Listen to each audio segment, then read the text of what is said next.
But yeah, so hello everyone, hope you're doing well, hope you're looking after yourselves. Welcome to another episode of Behind the Curtain, where, as you may remember, we discuss incredible topics with incredible speakers.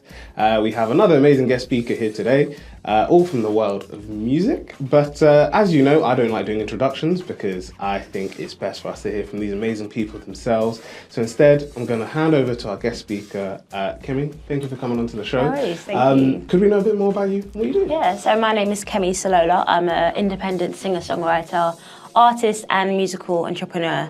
It took me a while to get that sentence together, like as time has gone on, but I feel like that kind of encompasses and just like defines who I am and what I do. No, perfect. Thank you very much. And I think it is, like you said, it does take that time to like figure out like the way to describe yourself. Yeah. And especially in your case where you're someone that has many hats. Would it be tough to ask you which one is your favourite? Oh, going in straight away. I don't know. That's a really hard question. I feel like different elements at different moments of life have definitely been the one, like, so if I break that down, I said an artist. So an artist is when you're creating and you're expressing yourself. And I think definitely at certain points of life, I really loved that because that was the ultimate expression for me. But then sometimes I just love to sing. I used to sing in choirs at church or with friends, and I like to songwrite as well, so whether I'm writing for myself or other artists. And recently, the entrepreneurial part, I've opened my music studio. It's been open for a couple of years now, and being able to do programs there, renting it out for people. I've even added another role where I'm doing engineering sometimes as well. So yeah, I'm really enjoying that at the moment. I think at the moment I'm coming back to my artist self again, so creating, but I love all of them, to be honest. Yeah, that's fair, thank you. We're going to go into the first official question. And now this is looking at music as a form of expression. So you mentioned in your bio, but also you mentioned here that not only are you a musician, but your music blends multiple genres, carries very important messages about positivity and empowerment. So the question to you is, how do you use your artistry as a tool to explore and communicate themes of culture, race, and identity? Oh, deep questions again. So, yeah, can you say it one more time? Yeah, that's right. So how do you use your artistry as a tool to explore and communicate themes of culture, race, and identity? I think it's just feeding from the world around me and what's happening. And obviously there's a lot of things within cultures and race that's, prominent. For example, I remember, what year is it now, with the George Floyd case, unfortunately, yeah. And I remember I wrote a song called Justice from that, and it was just about, pleading for justice for what's happening within the black community, especially in America, but it affects everyone around the world. So I think it's just about taking what's around me and sharing that. There is a famous quote by Nina Simone, I know I'm going to misquote it, but it's something about artists should reflect the times. So I think if things are happening around you within your culture and within your community, as an artist, I think it is kind of like, I wouldn't say a duty, but I think it's a responsibility in a way to share that for people so that they can resonate and feel that message. And so I've been able to do that in some instances. I'm not going to be like I do that all the time, but that's something that I definitely want to do more of, just reflecting what's around me through music and song. No, 100%. And I think, like you said there, like, not even just with like music, but as art, as I guess like a form of expression as a whole. As you mentioned, it's usually reflecting on the times, and you see that with with, if I put my history hat on, if you see that with films that came out in I think it was like from like the 60s all the way up to like the late 90s, but like the whole idea of like with the Cold War and like in American films the Russians being the bad guys, you can see that as well in other things. So I think it's really important, as you said, like art as a whole, like across different industries, does sort of need to, it usually does, but it should always reflect like the time and what is going on in society at that moment. Because people will look back on those films, people will look back on those on music. It becomes like a timestamp for what's happened. Yeah, definitely. So. I think, okay, so not one of the questions here, but it links to, I guess, what we just discussed about music being a form of expression. So my question to you would be, is there, rather than me saying like an artist, I would say, is there a period of music that you feel communicates to you as not necessarily as just an artist, but as a person the most? I would have to say 90s R&B. I feel like, maybe because I'm a 90s baby as well.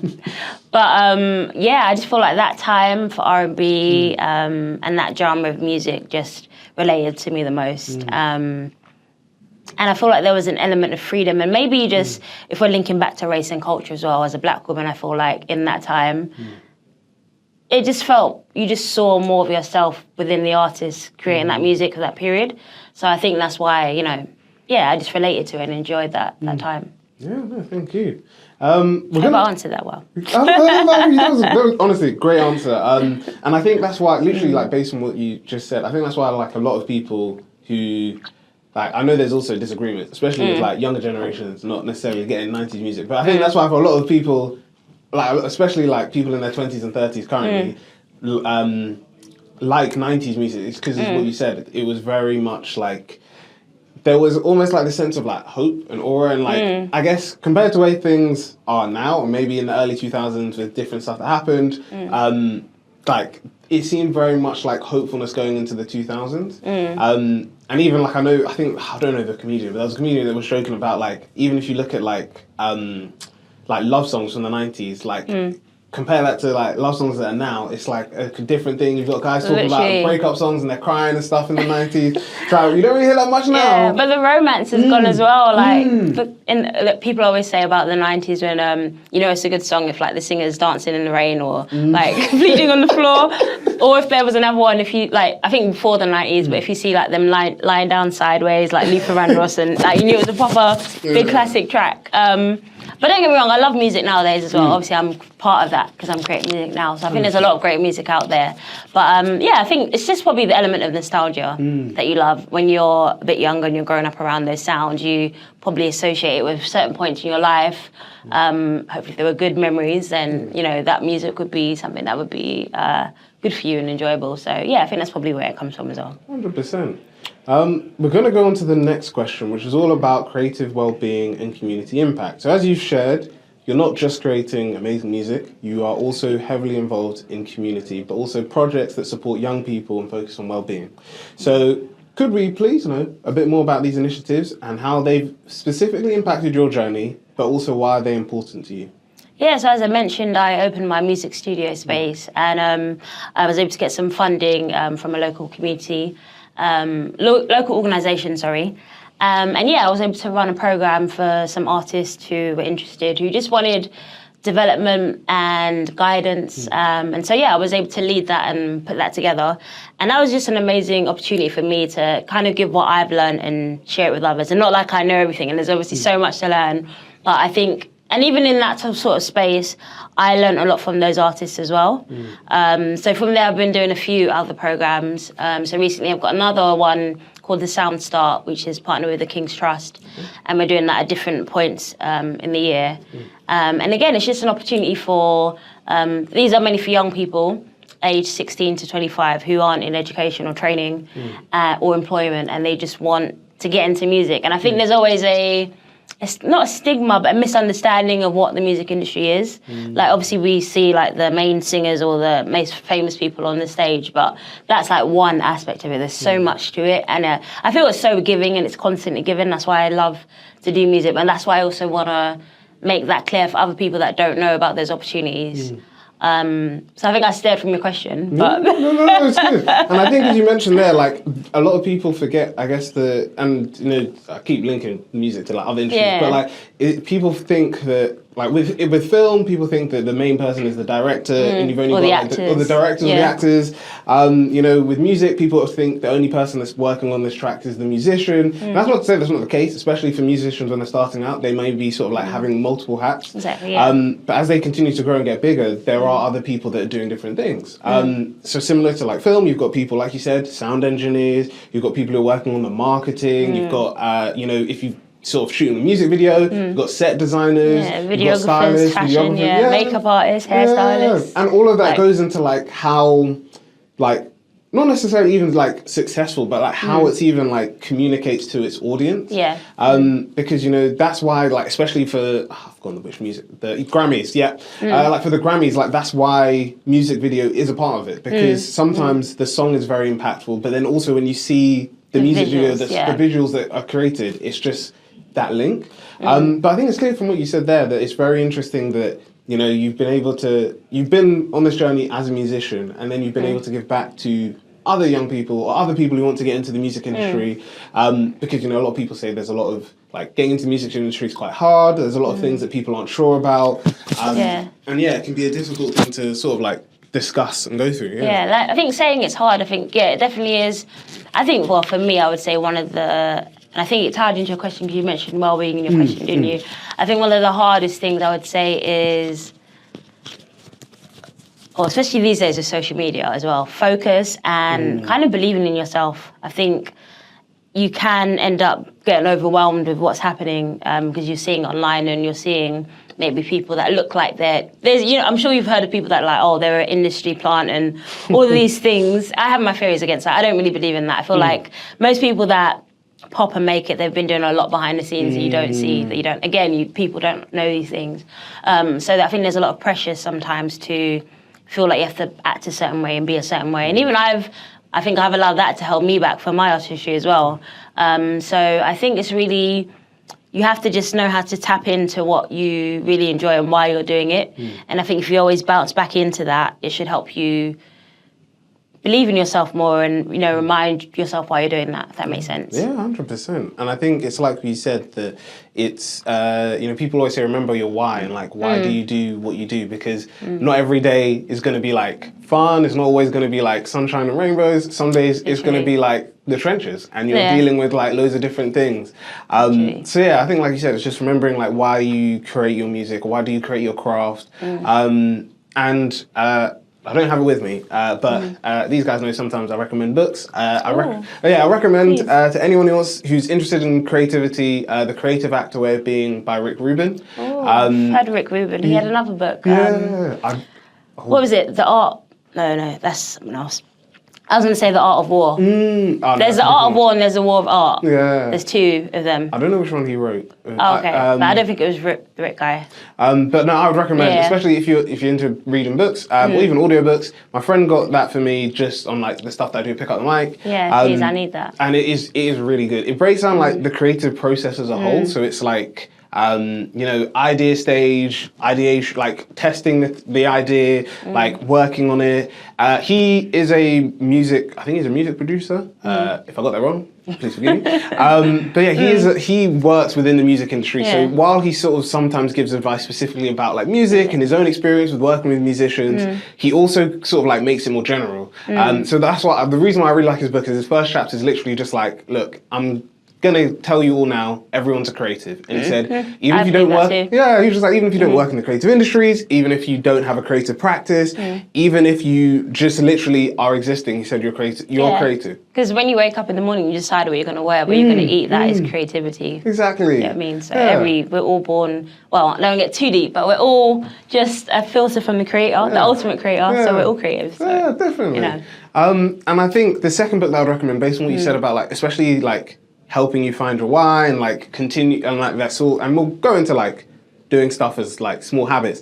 But there's a book that I would recommend called Atomic Habits by James Clear. Yeah, that's a really good one as well. And that I've literally just started, but that also talks about the whole idea of like, you see like people, like you said, they see musicians maybe like pop off, or this musician that's like becomes really popular, and we don't need to go into like details, but like I know the biggest one that like a lot of people speak about, at least as this time of recording, is like Doechii, because they're just like, it seems like she came out of nowhere. You know, last month, or I think this month, she was on stage with Lauryn Hill, so people just like should like for someone, and a lot of she people did win a Grammy though, so exactly. Come out of nowhere. Do you know what I mean? You don't just come out of nowhere and win a Grammy. Exactly, and like even people were saying like she was on YouTube before. She was actually started off on YouTube just creating content.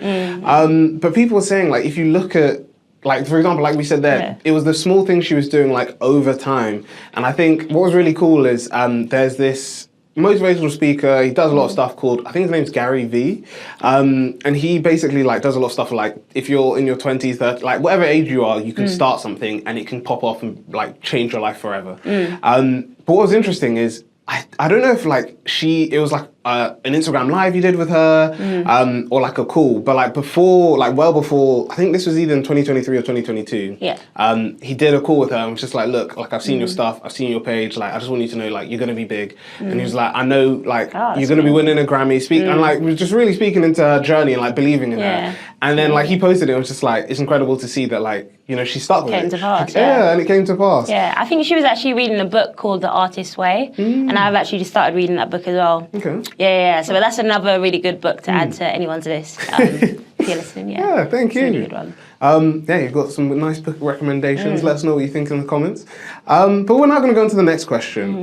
Actually, sorry, before we go into the next one that I think is really important to discuss is the fact that you own your own studio. Because I think for a lot of people, they don't. And they also may want to, but they don't know how. So I guess before we go into the next of my listed questions, it would be really interesting to know the journey of how did you decide you wanted to start your own studio? The story of my studio is actually quite it's a personal journey, which I'll explain. So it wasn't the necessary conventional way, but it was from a moment of pain actually and difficulty. So I basically, about 7 to 8 years now, I developed a health condition. It just kind of came out of the blue. I now know it to be known as neurosarcoidosis, which is an inflammatory condition. And basically from that, there was a time I was just like, I couldn't walk, I couldn't do a lot of things for myself. And so my music career and all the things I was doing was basically like vacant and unavailable. And so that meant I couldn't travel so before I used to drive, I would be going to studios here and there, like getting at home at whatever time because I was in the session the whole evening. But I wasn't able to do that anymore. So fortunately, I'll say a big props to my parents. And it's really important when you have a vision to have people around you that can support you. So they helped me build this studio as an extension next to me, which was amazing. So it meant that I could actually access the space and still be able to create and express myself, even though I wasn't able to really do it properly because I was still unwell, but at least I had that space there. And even throughout the journey though, I was able to do a few recordings and a few features with people. So that was really, like for example, there's a song I have online called Real Love, featuring an artist called True Soul Davis. And I recorded that in my studio at home by myself, and I think that was one of the first things I recorded by myself. But yeah, where was I? So from that studio, which was initially just going to be for myself, as I was getting better, and my mum is in the field of funding, so then she was just looking and she saw this creative fund available, and we went for it and we got it, and I was just like, I was so surprised that, I mean, I knew that she would get it because she's in that field, but being able to actually see something come to pass that, you know, I didn't expect to happen was really amazing. So where was I? So yeah, we applied and we got the fund. And then from that, I was able to create this program, as I said, for the young people. And then I started seeing more aspects for the studio so that I could have it for rent and I could do one-to-one sessions there. Because I've always been doing workshops with different organisations. So I go into schools or communities or organisations, but now being able to do it from my own studio.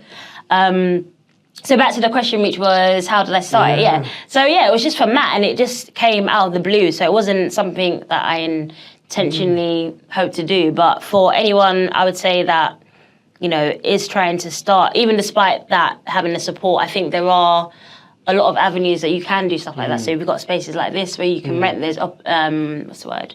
There are initiatives and programs that can support you and you can get funding for. So as I said, I got the funding for that program, but if you didn't find that, then I wouldn't have been able to continue the studio as well.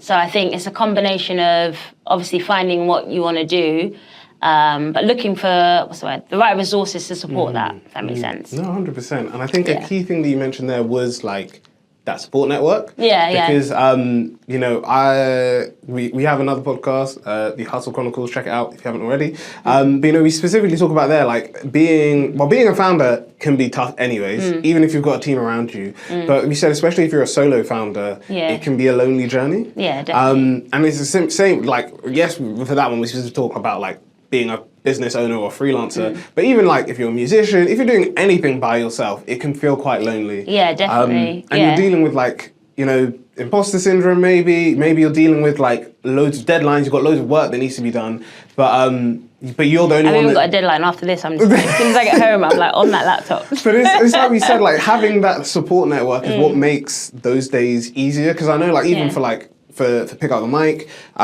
you know, one of my like closest friends that helped, like, you know, was a part of this when it started, Samuel, I always shout him out because I always say, like, he might not think it's a big thing, and like he sometimes is just like, oh, Jeffrey, you know, I haven't recorded like with you guys for a while, and I was like, I don't mind, man. Like, you check in with me, we meet up. Yes, sometimes we talk about Pick Up the Mic, but we just regularly catch up. And I said, like, that to me is like more than enough, because it's like 2 or 3 hours of a day where I'm not thinking about my business. I'm not thinking about like what I'm planning next. And it's the same with like you said, with parents, with having people that can support you if you're going through a difficult time. It's just having that network. Yeah, sometimes you just need that step up to get to the next level. Then there's going to obviously be work there, and you got to do things, as you said. A lot of that journey might be lonely. A lot of it might be having to do a lot of applications and investment. Investment in different ways, whether it's your time or you can't go to your friend's event because you got to stay at home to do this. So those things will happen. But I think every now and then, as you go through that, look for those people that can support you so you can get to the next stage. Because no man's an island, and you can't do it by yourself. So I think, if you have had someone in your life that has helped you in some capacity, whether they're with you now or not, because of whatever reason, always like be grateful for that, because that's helped you get to where you are now. So 100%. And I think one final thing before we end this question is, as you mentioned, with the initiatives, there are so many initiatives that's actually like a key element. So it is about that community aspect. So it might be that certain, like, whether it's accelerator programs or whether it's like community spaces that offer stuff, like the whole point of them bringing more than one person in is because they're like, okay, cool, so you're a group, like all of you may be interested, like you said, like in music, we're going to bring all these musicians together, we want them to work together to, exchange knowledge, ideas, and it's through stuff like that then enables like a big change. Definitely. And I think like that's the only thing that can mean that, like, even as an industry, like I know people, like with any industry, that people say there are issues and there are things that need to be changed. And whether it's the music industry, whether it's the creative industries as a whole, whether it's any industry, like those changes will happen from like the people that go on these programs and feel definitely. that. Because it's all about community and collaboration and doing things together. Like, we need to, I think sometimes especially in London, I would say, it can be quite an individualistic place. I know people have good intentions, but you just end up focusing on your own thing all the time. And there is power in that, definitely. Like, you need to sometimes hear your own voice and do things your own way. But then it comes to a point where you need to bring others with you and do it together, because that's where, as you said, you'll bounce off of each other and things can grow more. So I'm really trying to build more of a community with the studio. It's a bit difficult because I think there is still that mindset, as I said, about the individuals. So I'm trying to get people to be a bit more open and, connect with each other. And if you like something, say you like it, or if you want something, say you need it, So, but having support with these programs and funding helps to make that clear for people. 100%. We're going to go on to the next question, which is navigating the music industry as an independent artist. So the UK's underground, like R&B and soul scene is definitely growing. We're definitely seeing a lot more musicians in that space. But, there are, like, one perfect example of this is Ray. But independent, like, she's spoken about the music industry, her own experience. I know other musicians have as well. But essentially what I'm trying to say with this question is independent artists still face challenges. Yes, while that space is growing, independent artists are still sort of like facing challenges. So the question is, what has your experience been like? And what advice would you give to emerging artists who are trying to break into the industry? Yeah, I've had quite a few experiences in different capacities, whether it's been... So I started on some programs myself. So that is also going to tie into that question about advice. I would say join programs, join community programs, look out for those. There's so much going on, especially if you're within a certain age range. I think mostly under 30 and 25, which I kind of have a few thoughts about that as well. I feel like creativity should be for everyone, but I actually do understand the use of making it certain programs exclusive of that community, of in that age range of people. So yeah, look for the programs out there. Also the internet, there's so many resources on the internet. You've got YouTube, you've got libraries, books, podcasts. There's so many ways you can learn to navigate it. But at the same time, that can be overwhelming as well. So you can't learn everything. You can't be everywhere because you'll be everywhere and nowhere. So try to find, you know, what works for you. And I think it's just a forever journey. Like I'm speaking like I found the key, the magical key to being an independent artist. I definitely have not. And especially with my health, but not even just my health, but just like, I mean, like my health journey that interrupted it, but not just that. I think just being human. And when you're an artist, you have to be vulnerable, you have to be open, you have to be like, okay, this is what I think, and you're putting it out there to see if others feel the same. And sometimes they don't feel the same, or sometimes they do. And it's just like, you know, a lot. And another side to that as well, even when I'm talking about applying and looking for programs and funding, I think I got an email yesterday actually for something I applied for, and it was a no. And I was just like, oh. And you're always getting no's. But I remember a few weeks before I got a yes for something. So there's an element of determination where you can't, you're not gonna be the it person for everything. You're not gonna get the things you want all the time. Yeah. But it doesn't mean that means that your vision is not valid. It just means that maybe that's not the right route for you. So keep finding that route.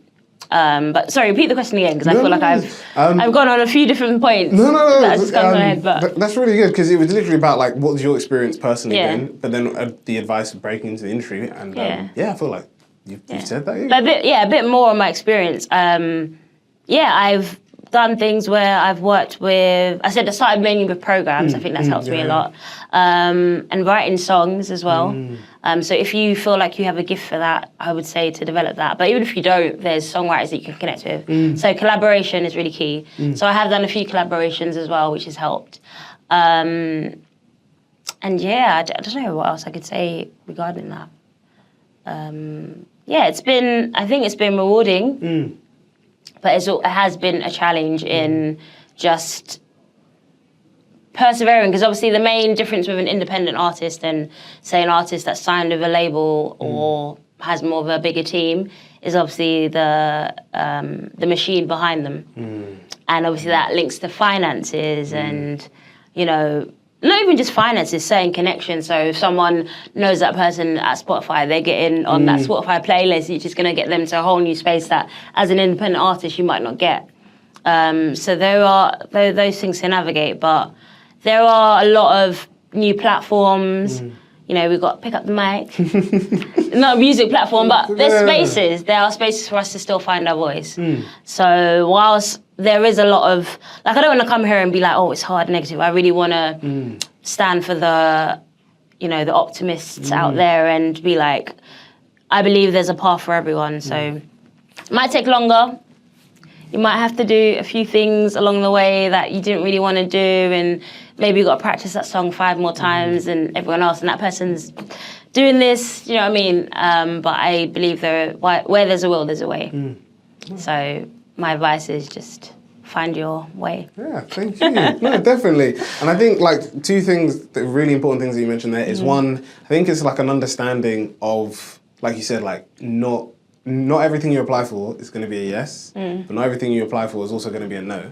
And understanding that like just even doing the application or submitting it is more than enough. Because I talk about this like story that last year I was like, so there's this award called the Black Tech Achievement Awards, and it's an award that basically it's celebrating like Black achievement in techs across the UK. They also have one in America, and someone basically recommended that I should like apply for it, and I was like umming and ahhing for a while, and then it came to the deadline, and I was like, you know what, sure, I'll apply. And like I tell people, I personally didn't think I would be shortlisted. I was like, is it even worth putting an application? I don't really work in tech. Like, we use technology to do all of this and all of this stuff. And I use certain tools and things like that. I was just like, we don't really I don't own an app. I don't create a website. I'm not working in the fintech space.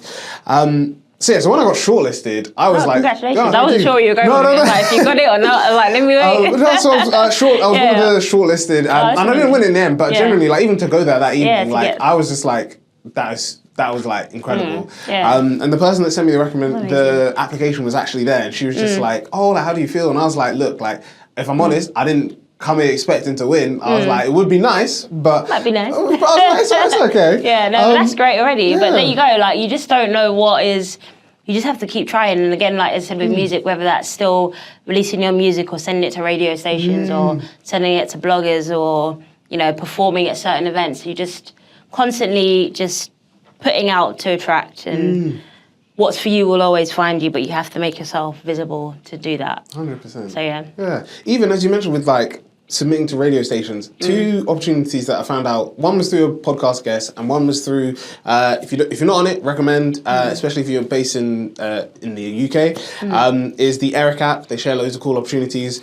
So the one that I heard from a podcast guest was there's so BBC have this thing called BBC Upload, where you can upload like your music. If you're a podcaster, you can upload podcasting. If you're like a like motivational speaker, you want to talk more about your journey, you can upload that.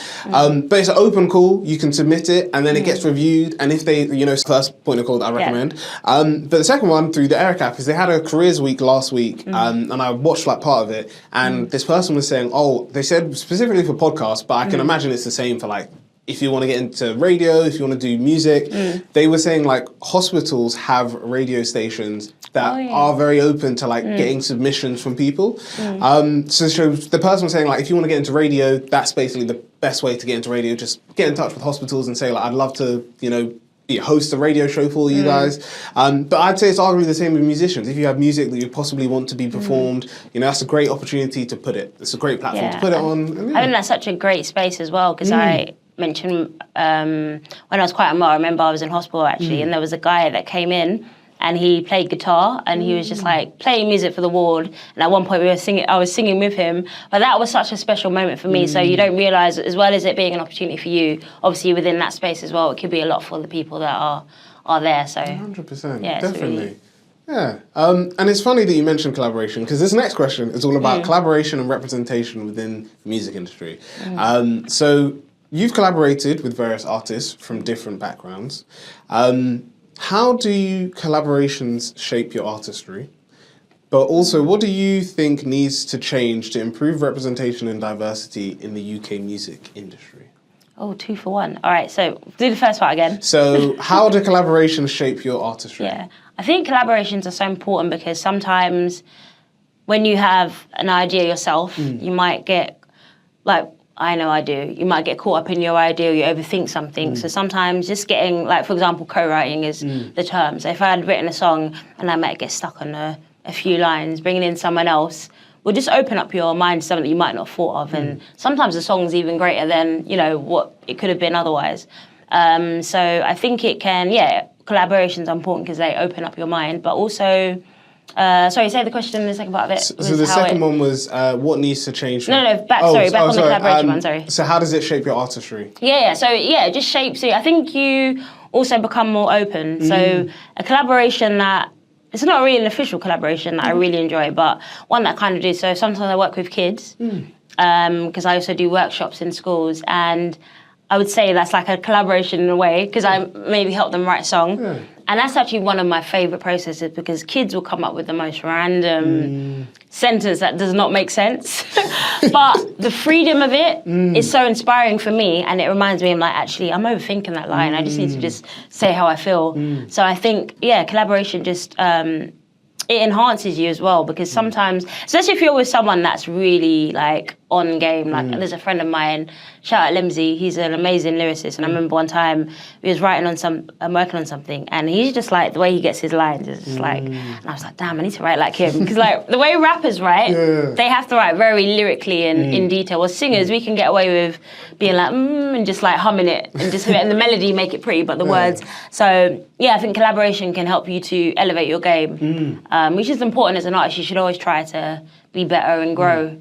So yeah, definitely. And I think even to add on to that, I think it's really important that you mentioned like the importance of like getting that feedback, because even like so two things. So one, with the collaboration, like that's mentioned again in the Creative Act by Rick Rubin. Like he talks about sometimes as a producer, sometimes what he'll do is like, he'll bring in another musician who's got a different style, so they're in a different genre, to support this other artist, because he said sometimes that artist will be stuck in seeing as like, oh, I can only do this way because, you know, my last 4 songs have been like this, I need to keep it in this style. Whereas bringing in a new artist can sort of like add a new element, it can make you think outside the box.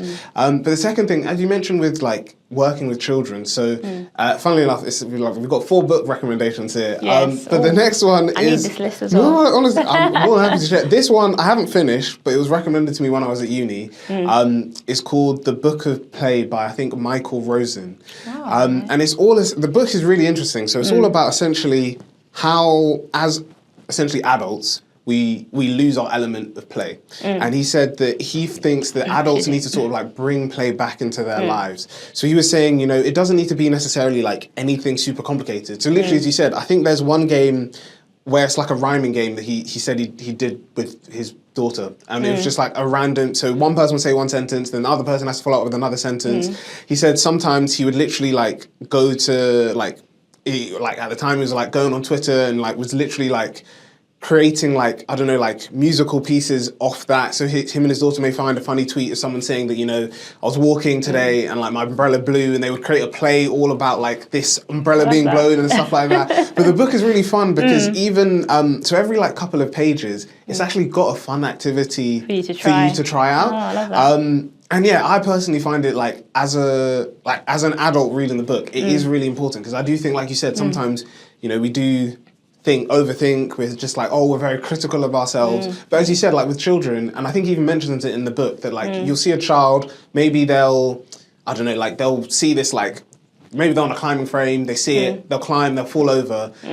They might be upset, but then they might go back at again. it. Yeah.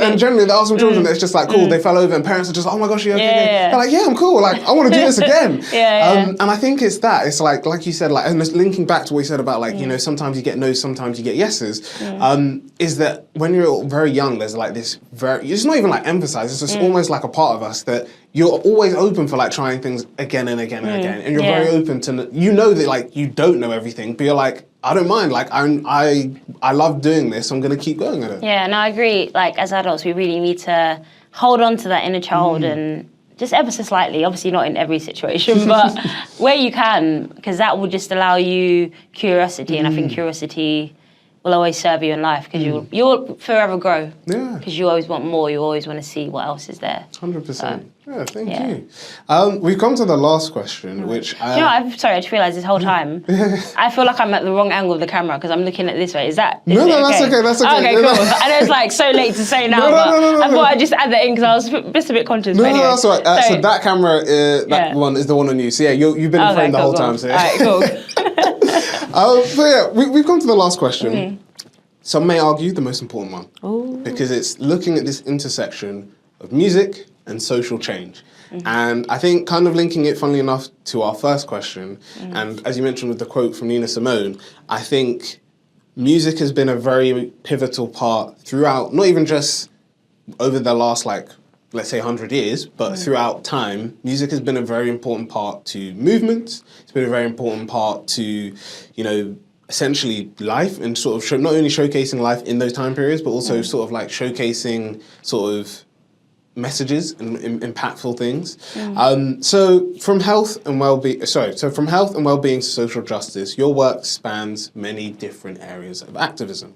So in what ways do you believe that music, but we're also going to add in the creative industries, can drive meaningful social change, particularly for underrepresented communities? Wow, I think music is really one of the most powerful things in the world. People, I don't think we realise how powerful it is, even from babies. You know, we're kind of, when we're oohing and crying, there's like a tone to that. That's actually how we're singing to connect with our mother.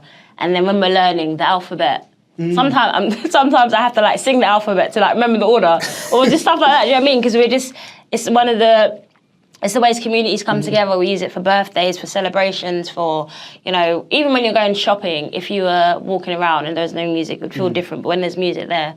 So when it comes to music with a message, to represent something and to to bring people together. I think it's one of the most powerful ways to do that. And I feel like I wish we had that more. We had more music that could represent things. Like I'm thinking of a song like We Are the World with had Michael Jackson and a lot of, it was produced by Quincy Jones and he had a lot of great artists. There's actually like a little mini documentary of the making of that on Netflix. Oh, cool. Yeah, but I think that song is so powerful. And just an example of many songs where they're just talking about people and bringing people together. And I think the reason why it works with social change, because music works with, the reason why I think music works as a vehicle to share social change is because it taps into emotion and feelings. And we are human beings at the end of the day. And I think sometimes we remove that part of our life, the emotional part, and then that makes us distant and that makes us other each other. Whereas when we have that emotion and that unity, that emotion and feeling together, it brings us together, if that makes sense. So yeah, back to the question, I really think that, sorry, you have to say the question again. No, that's all right. So it was all about how, in what ways do you think music and the creative industries can drive meaningful social change, particularly for underrepresented? And all creative industries, so whether that's art, whether that's films and movies, that's what we all enjoy, we all connect to. So I think whilst I do think music should be, and creative expression should be fun and free, I do think it should share something and it should represent what we want to happen in society or the changes that we want, because I think it's the most powerful vehicle to do that. So I do feel like some creators have a responsibility in that sense to do that. Yeah, 100%. And I think it's like what you said, like there's an impactful, like especially with music, well, in all art forms, but like you said, with music, there is that emotion that comes from like watching, from listening to music. And even like with films, like people say the films that are, like you've got different films for different reasons, and like the films that like really impact people are the ones where you don't necessarily need it to have like an outlandish, like crazy plot, like it's a Bond film or whatever. Sometimes it's simply just, it's real. It's real experiences. It's relatable. Like people say, I'm yet to watch it. It's on my list. But people talk about like Rye Lane, for example. It's like it's based in the UK, and it's basically like about these two people that go on a date and start dating. But yeah, like specifically for that, like they talk about that experience. One that like was pretty big at the time was Black Panther. People said like it was the music was amazing, the film, and it was just that sort of like almost seeing like Black excellence, but also it was like the questions that the film asked and like the storytelling. And even in the second one, arguably it's the same thing. And I feel like it's like what you said, that it's through like effective storytelling that doesn't necessarily need to throw the message in your face and make it really obvious and blatant that, we're addressing like this. But it's the ones that sort of like make you think, and it makes you think like whether you are, so like if it's a film and it's like discussing the theme of like racism or colonialism or whatever, it doesn't necessarily need to outlandishly like say that or like or plaster it everywhere, but it might be like the subtle things that you see and it makes you think. Or it might be one that talks about, like climate change, for example, but I might not specifically say like be addressing climate change as a whole, but it might be through like impactful speeches or like we said, like impactful music that causes you to move and find it really impactful. And I think one final thing to say about that is even like, I know we've spoken a lot about music in the sort of like sense of, people actually singing along with music, but even just like instrumental music is the same thing. There are so many pieces of music that are quite impactful, that are quite thought-engaging. There's a piece, I can't remember the song, I'm going to have to send it to you. It's a classical piece, and it's one of the, you've probably heard it, it was used in a, I'm going to have to go ahead. It's such a beautiful piece. Like that alone, tapping into the emotion is, I cannot remember it. No, that's all right. I'm so sorry, I know I cut you off. No, I was going to say. Like, it was in the something of Wall Street. The Wolf of Wall Street? Yeah, I think the music was in that. Ooh. I can't remember. Oh, wait. I know, because it was in a chat. I spoke about it to someone very recently. Yes, this piece. I'm just going to play a little bit of it. Okay.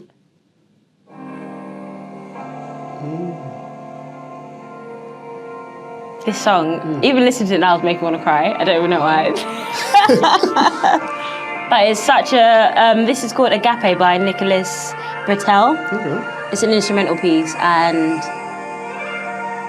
if you can't listen to that and not be moved, I don't think you're a human being. But sorry, I'll end up playing the whole track. No, honestly, it's really good.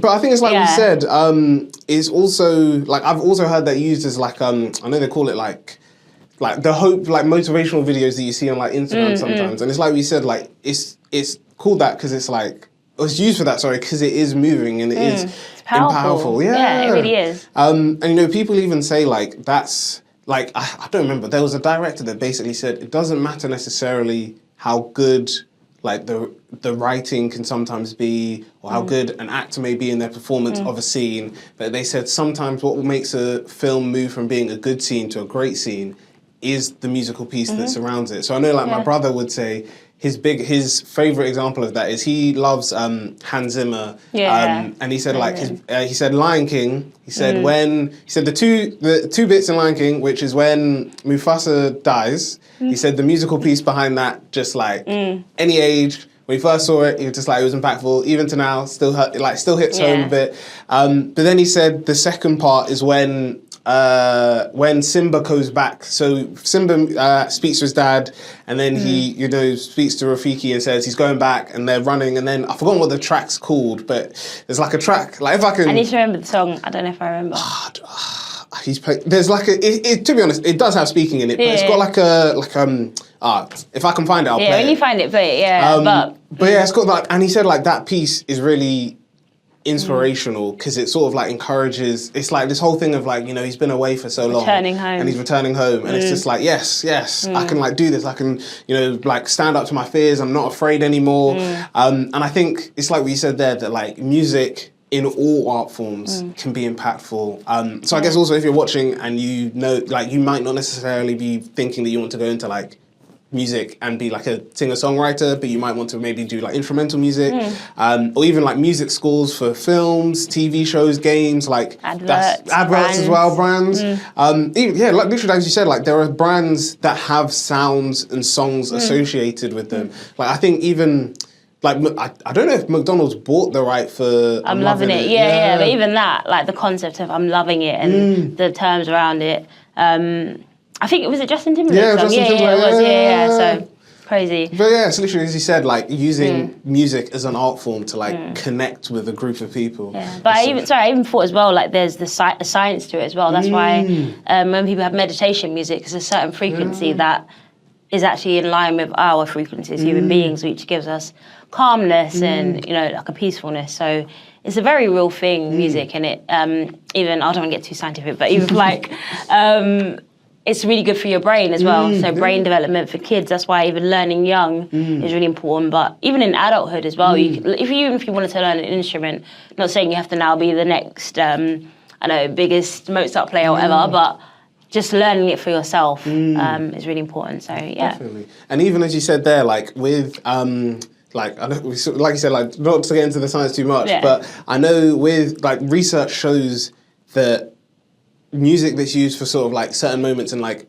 games, and I think it's mainly games to be fair, but they said like, oh, if you're a student and you're trying to study and you know you're finding it maybe distracting because you can't find the right song, they said listen to gaming music, because they said gaming music is designed.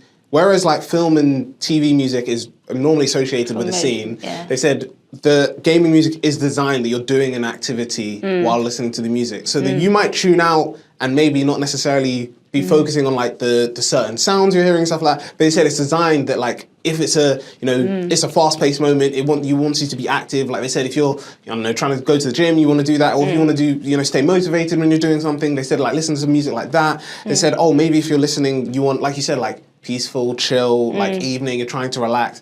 And they said, because it's designed that you're not necessarily always attuned to the music that you're hearing, it's perfect for like background noise. That's so real. But yeah, we've now officially come to the end of the episode. It's been great speaking to you, Kemi. Yes, thank you so much. No, it's been an amazing time. I've really enjoyed it. Before we let you go, two things.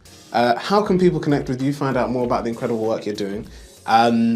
as well as that, also maybe your studio, if they want to book some time in, maybe have a session. And then secondly is, do you have anything coming up you'd like to let people know about? Any big plans for the rest of 2025? You can connect with me just on socials. So the studio page is Sulola Music Studio, and then my personal page is Kemi Sulola. Well, not my personal page, my artist page. So you can connect. On my website, I've got like the studio rates and how you can connect. So I do like one-to-one consultations and one-to-one sessions, but also there are programs which are free and they're available for the community. I'm trying to do more of those, so as I said, that's why I got to do that application when I get home, because I really want music to be accessible for everyone. And I've even got a new music experience which is on Airbnb, which is called Air R&B. And it's basically you can make your bespoke personalised song. You can record it for yourself, or for your partner, for your mother, or whoever. So I'm doing that as well. What was the other part, sorry? Anything coming up? Anything coming up, so just working more on those programs, and me as an individual artist, I'm just in the studio now, I'm writing and recording more, and I can't wait to release, but I'm also just enjoying that. Because earlier, the first question you asked me, what part am I enjoying at the moment? And now I'm getting back to that real artist space, and that needs a bit of precious time, and that needs precious time between me and what I want to say and how I'm going to say it. So I'm getting to that point, and when it's ready, I will share that with the world. So follow, and you'll know when that's going to drop. Thank you. And does this mean that we can expect to see you on tour at some point? I'd love to. I've got a show next week actually at the Global Queen's Awards. At South Kensington, so that's just, obviously it's Women's Month still, so that's celebrating women who are doing great things. So I'm going to perform there. And definitely summertime, I've got to be out here. Definitely. Doing some vibes. Fingers crossed we get good weather, good vibes. Yes, exactly, I hope so. But thank you to all for coming back for another episode of Behind the Curtain. If you like this episode, like, comment, subscribe. It's always appreciated. If you want to make sure that you don't miss any other episodes of Behind the Curtain or any of the other podcasts on the Pick Up the Mic YouTube channel, then please make sure you click the notification bell at the bottom of the video. If you want to learn more about what we do, you want early access to some of these episodes, you want to get discounts on some of the stuff that we're doing, then please check out our YouTube and channel membership. Our YouTube channel membership and our Patreon page, which are both linked in the description below. And then finally, if you want to learn about the other pages that we've got Pick Up the Controller, our gaming podcast, and Senseis of Animes, our anime podcast. And finally, we have the Two Maesters with Joshua and Morgan, our sci-fi and fantasy podcast. So if you want to see any of those stuff, please make sure you head to the Pick Up the Mic YouTube page, and then once you scroll down past the For You, you'll see all 3 channels there. Make sure to subscribe to all of them, click the notification bell on all of them as well. So you can also keep an eye out on all the content that's coming out across the network. We're going to wrap up today's episode there. We'll see you next time. Have a wonderful day and catch you soon.